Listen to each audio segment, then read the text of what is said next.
Hello, everyone, and welcome to the second episode of Internet Exploration. I am Dan T. from Twisted Banana Productions, and today we're looking at mythology and specifically Norse mythology.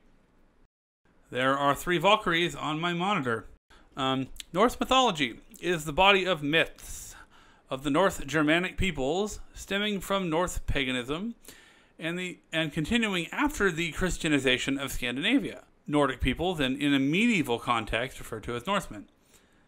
This is their mythology, which is used in a lot of media today. It's used in a lot of, definitely Marvel films. All those millions of people who saw the Marvel movies know about Thor, and Thor is a Norse mythology figure. But it is the myths of the North Germanic peoples.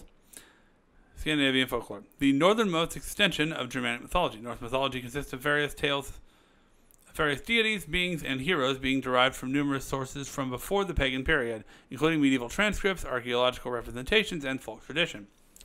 The source texts mention numerous gods, such as the hammer-wielding, humanity-protecting thunder god Thor, who relentlessly fights his foes, the one-eyed, raven-flanked god Odin, who craftily pursues knowledge...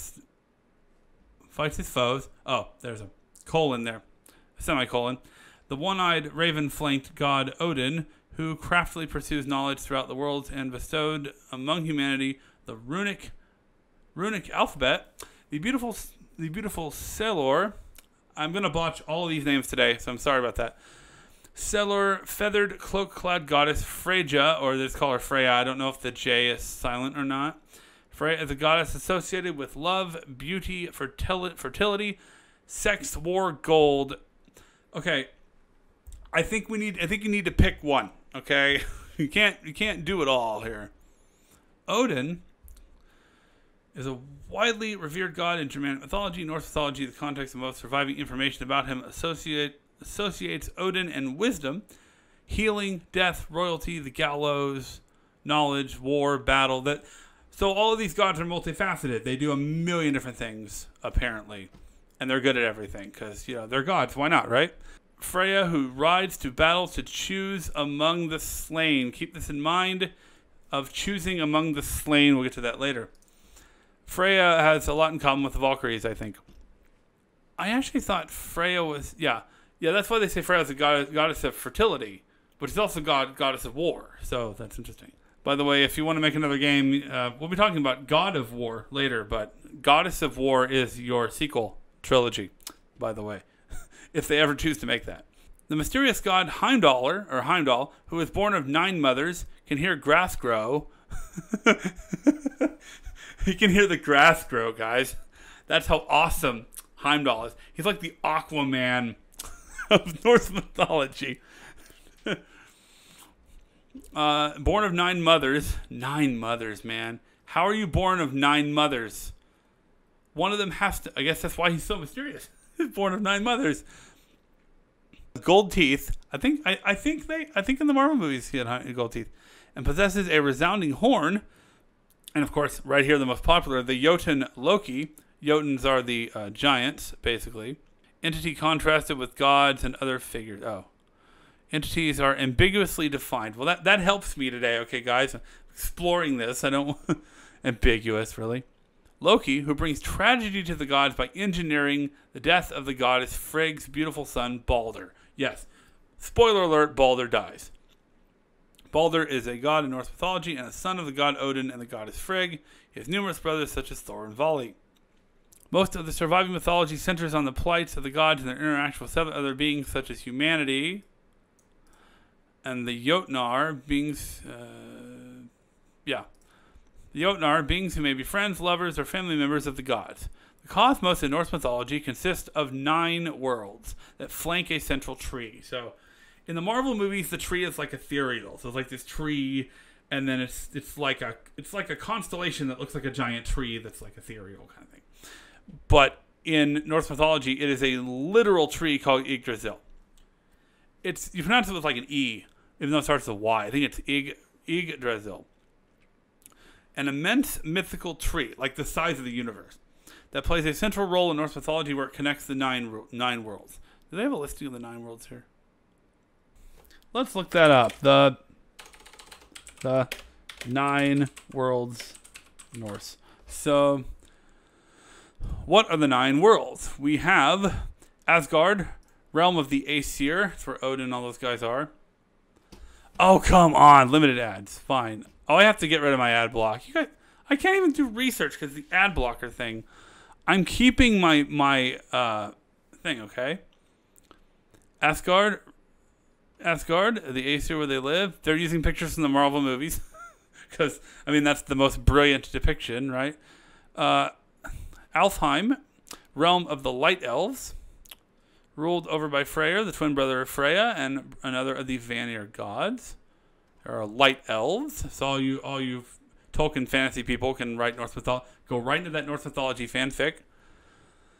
Helheim, realm of the dead, a gloomy realm presided over Hel with a single L, the daughter of Loki and sister to the Midgard serpent Jormungandr and the mighty wolf Fenrir. When these 3 children of Loki were born, Odin knew that they would cause trouble, so he placed each of them in a place where he thought they would do the least harm. For Hel, it was this realm beneath the roots of Yggdrasil. Apparently, there's Jormungandr, or is the serpent, is apparently, or is that, I forget. There's a bunch of things I want to look up here. We'll keep going. Jormungandr, or I think it's Nidhogg.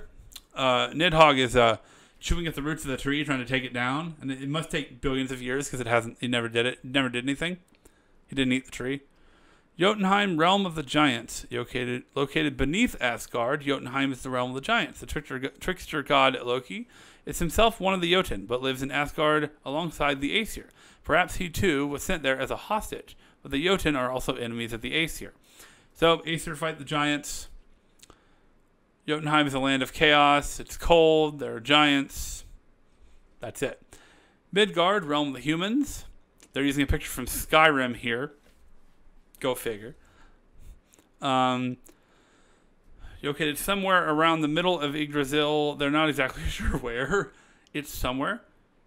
It's circular and surrounded by a deep sea that is impassable. This is where Odin placed Loki. A deep sea that is impassable. Weird. I'm getting Xenoblade vibes where the sea is real deep and then below that is a forest and below that, maybe it's like that. Odin placed Loki's son Jormungandr, who is so large that he circles around Midgard entirely and grasps his own tail. So there's where the serpent that bites his own tail is. You see that sometimes? Midgard will be destroyed as part of Ragnarok. Ooh, spoilers. Yeah, spoilers there. Okay, so Muspelheim, realm of fire and chaos. Svartalheim, realm of the dwarves. Because this reminds me more of a high fantasy thing than a mythology, because you got dwarves and elves. Below Midgard, far beneath the earth, it is a dark world. And Niflheim, realm of ice, or Niflheim, realm of ice and mist. The oldest of the 9 worlds in Norse mythology, a world of ice, mist, and snow, where the ice giants live. And this is different from Jotunheim, where all the giants live. So frost giants must live there, or if you're a frost giant, you have your choice of location to live in. Vanaheim, realm of the Vanir, world of the Vanir gods, the lesser deity. Little deity caste system here where you have our hierarchy of deities. In some of the video games, the Aesir and the Vanir are fighting, but the 2 races went to war because the Vanir engaged in practices the Aesir disdained, including incest, and forbidden types of magic. So, now in the video games, they skip the incest part, and they go straight to the forbidden magic stuff. That's where you get into some fun stuff. So, we're talking about one of the games later. So that is the 9 worlds. Well, not a tangent with the 9 worlds here. But let's go into this one. This is the creation of the cosmos. The Norse creation myth, or cosmogony, an account of the origins of the cosmos, is perhaps one of the richest in all of world literature. Before there was soil or sky or any green thing, there was only the gaping abyss of Ginnungagap. That's hard to pronounce. This chaos of perfect silence and darkness lay between the homeland of eternal fire, Muspelheim, and the homeland of elemental ice, Niflheim. Frost from Niflheim and burrowing frames from Muspelheim crept toward each other until they met in the Ginnungagap. Amid hissing and sputtering, the fire melted the ice, and the drops formed themselves into Ymir. So basically, fire melts ice, and the drops turned into a giant. Hey, what do you know? For those of you watching, I'm going to be simplifying a lot of this. I'm sure it's more complex and there's stuff going on, but they mentioned that he's a hermaphrodite, and he can produce asexually, and while he slept, here's the fun part, while he slept, this giant Ymir guy, more giants left forth from his legs and from the sweat of his armpits. Can you imagine that talk? Remember where you came from, son. Right here. So the frost continues to melt, and there's a giant cow called Udhumla, abundance of humming, and she nourished the giant with her milk, and she in turn was nourished by the salt licks in the ice. And they uncovered the first of the Aesir gods, Buri, and Buri has a son named Bor, and now they're having children already. So they're giants coming from armpits, and then a cow and a giant ice block, cow licking ice, and then that becomes us, I guess, or the early gods. And now, I guess giants were getting busy with the gods, so we have these half giants. Now I'm probably messing a lot of this up because this is internet exploration, not internet expertise. I don't think I'm as clever as I think I am, but so we have these half gods, and we have the half giant children of Bor and Bestia were Odin, who became the chief of the Aesir gods, and his two brothers, Vili and Ve. We don't hear much about these two guys, Vili and Ve. We hear mostly about Odin, but I'm sure they're in some prose Edda somewhere. That's the poetry, some of the stories. The gods eventually formed the first man and woman, Ask and Embla, from two tree trunks, and built a fence around their dwelling place, Midgard, to protect them from the giants. built a fence around their dwelling place to protect them from the giants. How big was this fence, man? This has to be how big was this fence? Like, let's build a fence. Is it like the wall, or trying to build a fence? So Ymir is the personification of chaos before creation. There's a lot of stuff here. It's extremely fitting for Ymir to be the progenitor of the giants, for this is the central role of the giants to occupy in Norse myth. They're the forces of formless chaos, who are always threatening to corrupt and ultimately overturn the gods who created order, and at Ragnarok they succeed. So the world ends because the giants kill everybody. But the giants are more than just forces of destruction. Margaret Ross. Characteristically, the gods covet important natural resources which the giants own, then steal them and turn them to their advantage by utilizing them to create culture. That is, they put the giants' raw materials to work for themselves. These raw materials are of diverse kinds and include intellectual capital, such as the ability to brew ale, as though the giants are irritated that the gods can brew ale from their raw materials. So the gods have stuff, and the gods steal from the giants, and the giants don't like that. So chaos, order. Norse mythology is often about war, so that makes sense. The Norse saw their gods as both the pillars and vital forces that held the cosmos together. So it's almost like you're a Norse god, and you need to take from the giants to have a place to live in, but then the giants are like, you're taking too much, man. Made some crystal light. Order and sanctity. So there's a lot of things you can talk about here. The world was formed from the corpse of the giant. It would seem that the world is what it is, largely due to the influence of the giants. In the Norse view, the world is a battleground between the gods and the giants, whose power is more or less evenly matched. So we got pretty strong to take on those giants. Mankind is in the middle, torn between the opposing claims of holiness, order, and goodness on one end, and the profaneness, chaos, and wickedness on the other. So I guess gods are holiness, order, and goodness, and the gods are profane, chaos, and wickedness. This tension is ceaseless because it's been a feature of the world since its very beginning. The strife will only be alleviated by Ragnarok, when the world will be destroyed altogether and nothing will remain but the stillness and darkness of a new Ginnungagap. Yeah, so the world is basically kind of created and reborn, and there's probably like a cycle there. Norse myth. It's just interesting. It's another thing to write stories about. I was coming up with my own. People may notice that my online name is Fogomir, which is kind of it has a Norse mythology sound to it, because I was heavily inspired by this game right here. Valkyrie profile. So we're going to move on. These are two of the games that they took Norse mythology and made video games with it. And there's lots of adaptations of Norse mythology now. I have three favorites: God of War, the video game series, Valkyrie Profile, which is also a video game series, and the Marvel movies, which have kind of made Norse mythology a little more mainstream now because there's the Marvel movies. I don't know why I'm looking over here. There's nothing over here. I'm not... Valkyrie Profile. Valkyrie Pulofalu. I can't pronounce that. It's a Norse mythology-based role-playing game series developed by Tri-Ace and published by Square Enix, formerly Enix. Created by Yoshiharu Gotana. It's an awesome series, especially if you like JRPGs. Valkyrie Profile series has been distinguished for its inventive gameplay. Aesthetically, the series is known for muted colors and melancholic ambiance. Players eventually take the role of the Valkyrie, which is the Norse personification of death, though sometimes they play mortals called upon by divine beings. It is a video game. They had the original back in '99. They had the second one in 2006. It's a box art. Yep, December 22nd, 1999, and the sequel, Silmeria, was released in 2006. There has not been a third game, and as you can see by my wallpaper earlier, there are 3 Valkyrie sisters. There are, notice the one in front is Lenneth, and the one on the left is Hrist. That's Hrist.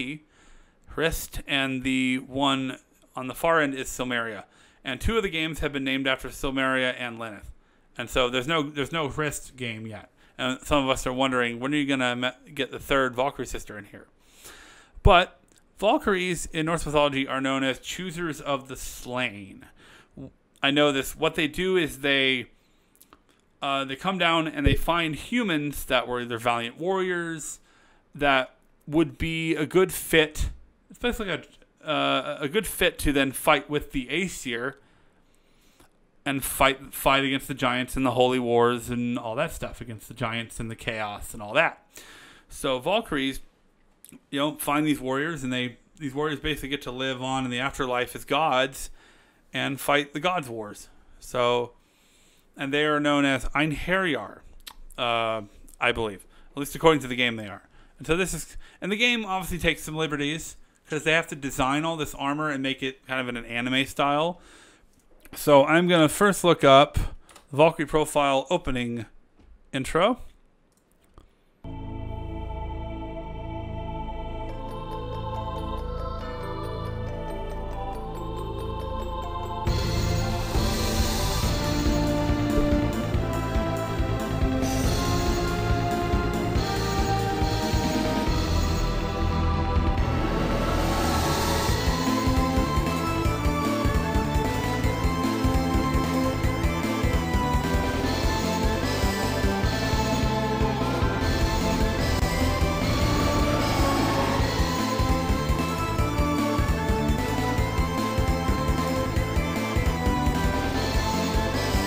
Messed up. I'll explain that part.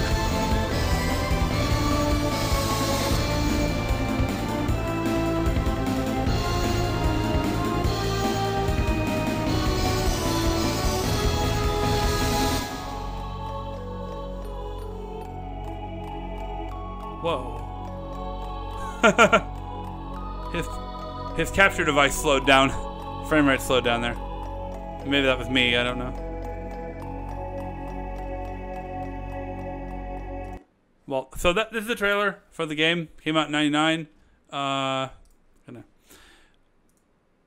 So flowers. This is Lenneth, the Valkyrie, portrayed in beautiful anime cutscene, sprouting her wings and flying around. These are characters in the game. That's Mistina. That's Lucian. Arngrim, the warrior. These are all Einherjar, who were found by the Valkyrie. They die, but then they go on to live on as warriors. And you get to check out their stories and in the game. We have a cutscene. This is the realm of the gods, realm of the Aesir. Asgard. It's always characterized by floating islands. I wonder if that's somewhere in the mythology or not. There's Freya. Yeah, there she is. That's Freya, goddess of fertility and war and all that stuff, right? This is Odin. Like, Thor has his hammer. pronounced Mjolnir, the lightning hammer, and then he has Gungnir, which is a very powerful spear that Odin wields. It's in this game, it's double-bladed. I don't know if it is in everything. It's the King of the Gods, Odin. And this is you fight in the game like this, where you combo enemies. So that's what they're getting at. And then you cast a spell. You can really do a great job if they turn this into a real game. Okay, so this creepy dude here is in the game is a guy named Lazard Valeth. He's a made-up character, and Valkyrie in the game is defeated somehow. Spoilers for Valkyrie profile. And when Lenneth comes back, she comes back because they find a homunculus, which is like an empty vessel, and they put Valkyrie's soul into it somehow. It's really, I don't think any of this is Norse stuff. It's mostly anime stuff now. And Lenneth comes back, and she is essentially a homunculus. And this is a creepy scene of Lazard is obsessed with Valkyrie. He loves her. And so this is really creepy. It's Lazard kissing the newly awoken Valkyrie before she can really do anything. So that's kind of messed up. Lazard. Anyway, lots of fighting. The Nibelung Valesti. Dragon stuff. Cool anime stuff. And then this is just a story about how she has a human form as well or something. I forget. I haven't played the game in years. It's really strange. But if I look at some game images, the game is very old. This is a typical screenshot. Here's our image. This is obviously on an emulator because look how clean the... or maybe it's a mobile game port or something. Maybe a mobile game port. But on the left, the gameplay, the battle system, the game is done in a traditional two-dimensional view, like you would. And so we have Valkyrie, Lenneth Valkyrie in front. We got Freya, Arngrim, and Jolanda. And Jolanda is a stuck-up princess. But they all become Einherjar somehow because they're deemed worthy of the Valkyrie. And you go and you fight enemies. Starts out with zombies, and it turns out to be... They are fighting some lizard men in this one, dragon servants. The game is, each character is a button. So like if there's 3 characters, each character is a button on the controller. So you kind of mash buttons. You can do combos kind of. And you want to break the enemies. And when the enemies break, you can do cool stuff. Spoiler for the end of the game. Here they are fighting Loki at the end of the game. This game is really cool. I really like the system. And you heard the music in the trailer. The music in the trailer... Motoi Sakuraba, Japanese composer. He's been writing music since 1984. He's 55 right now. He was born August 5th. He's 65. He writes progressive rock, symphonic rock, new age, jazz, and video game music. And he plays piano. And I mean, he plays like 9 keyboards, and they're all all around him. And it's really cool to see him perform. Which is interesting because he's essentially kind of a rock composer. So you have kind of the cool ethereal stuff.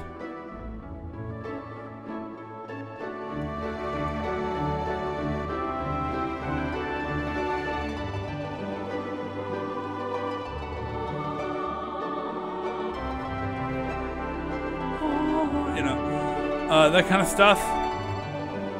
It's really nice. So you have that kind of stuff, and then when you're pause. This is gonna be loud. When you're charging into battle and you're going through dungeons and stuff, and since he's a rock keyboardist, this is the kind of stuff he writes.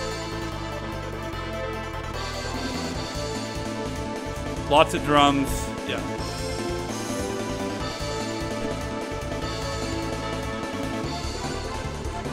Makes you want to beat up some Norse gods, that's right.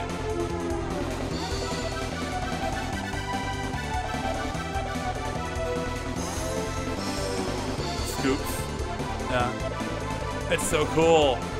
Yeah, I dig it. So, but the story is pretty complex, Valkyrie doing warrior stuff, and turns out, and eventually Loki is up to no good, and you end up having to fight Loki and Odin and kind of the Norse pantheon because of some crap that happened. And it's all, I don't know if it ends with Ragnarok, but it kind of ends with the some kind of rebirth element, because it's right up, it's a very Japanese RPG thing to do. There's lots of music. So then they had a Silmeria. They had a sequel, Valkyrie Profile 2 Silmeria. So now you have the characters on your left or right, depending on which way you initiate it, and the enemies on this side. And then the characters get to attack. Well, so do the enemies, apparently.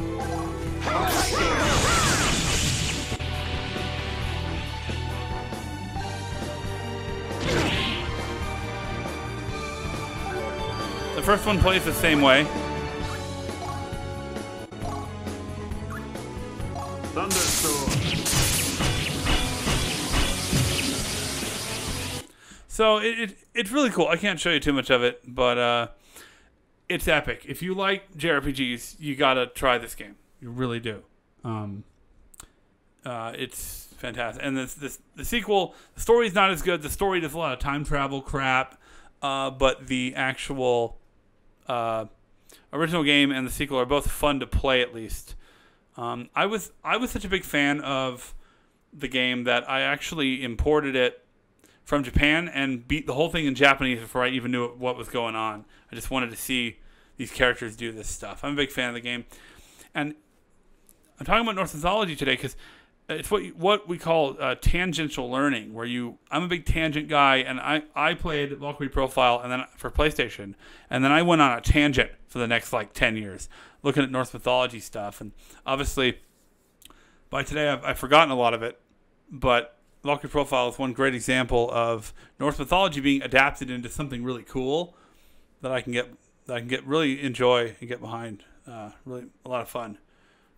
So one of my favorite aspects of Valkyrie Profile is what they call soul crushes. They are the attacks you do, and in most role-playing games, you saw earlier in the video when he cast Thunderstorm, he's like Thunderstorm and just cast it, or Fireball, or most of these things have one or two things. But in the world of Valkyrie Profile, they say a lot more. The spells are really insane, and it's really flashy. And what I like about it is they sound very much like gods. They're very sure of themselves, and a little pompous, and a little holier than thou a little bit.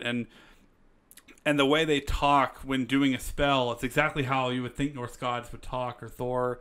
Because Thor doesn't say, "I'd like another Coke, please." He says, "I like this drink. Another." They sound very, very epic. And these are about as epic as spells get. So instead of just saying, "Earth, I call upon thee, animate Earth," or "Destroy my enemies, animate Earth," or something, they say this. Your future is no more. In my hand, the Creator's sword that calls eternal sleep. Honor our pact, and hear my command! Animate Earth! And that's just one of them.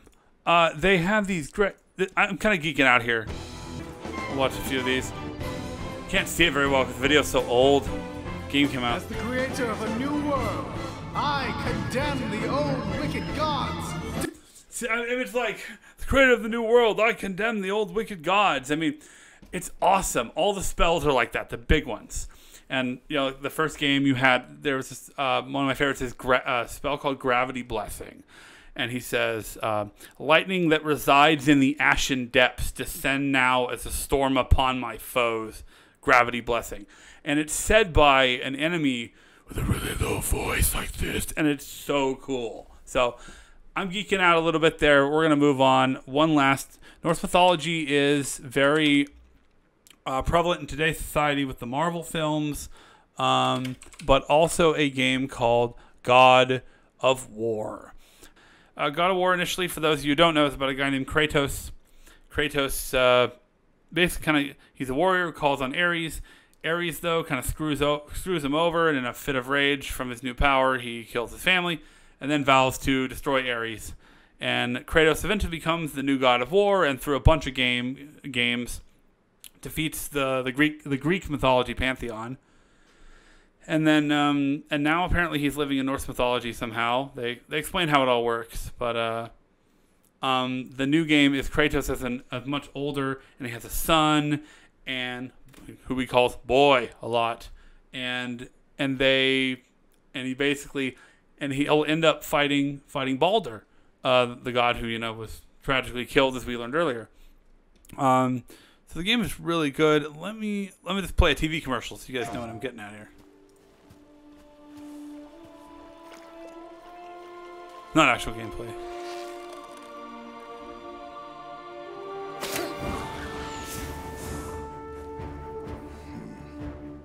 My son, we do not fight because the world makes us fight. We fight for a greater purpose. We forge into the unknown to fulfill the promise we made.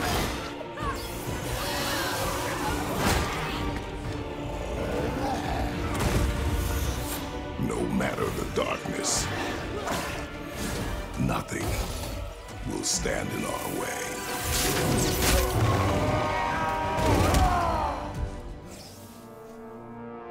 Again.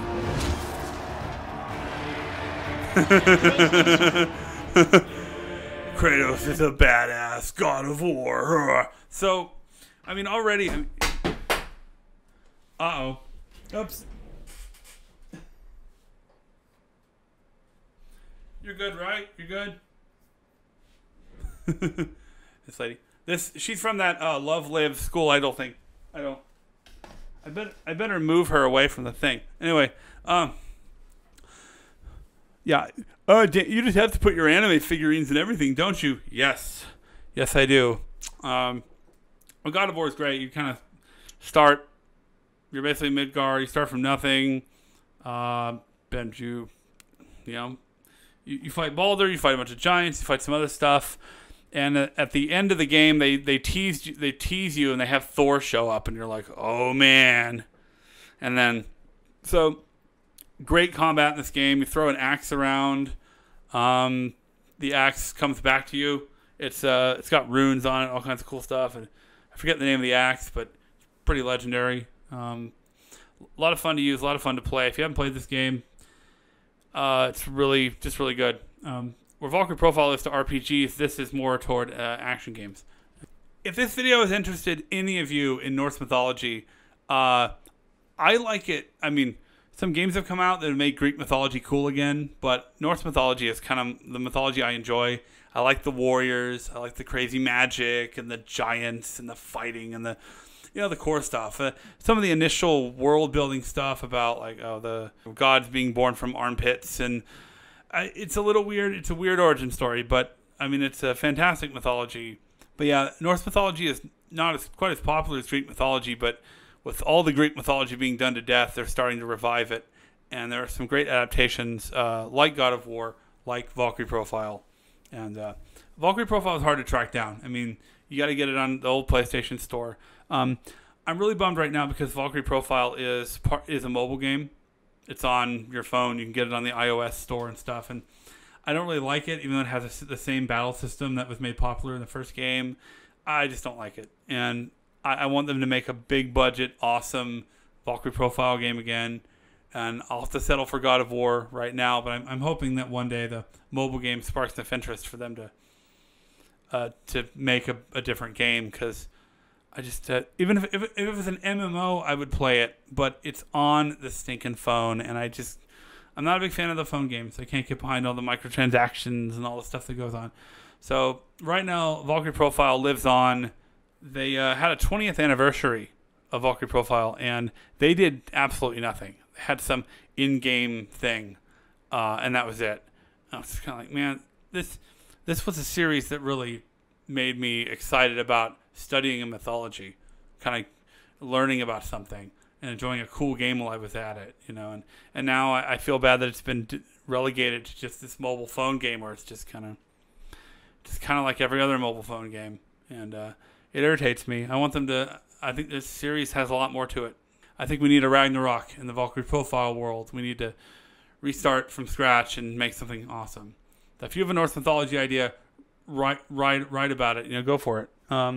It's a cool mythology. So, yeah, that's the end of today's episode. I enjoy doing this, enjoy kind of exploring the internet. If you enjoy it too, please subscribe, like the video. Really helps me out. Really easy to do that. If you made it this far, thank you for watching. I really appreciate you, and I'll be doing more of these videos in the future. This is Dan T from Twisted Banana Productions signing off. Have a good day, everybody.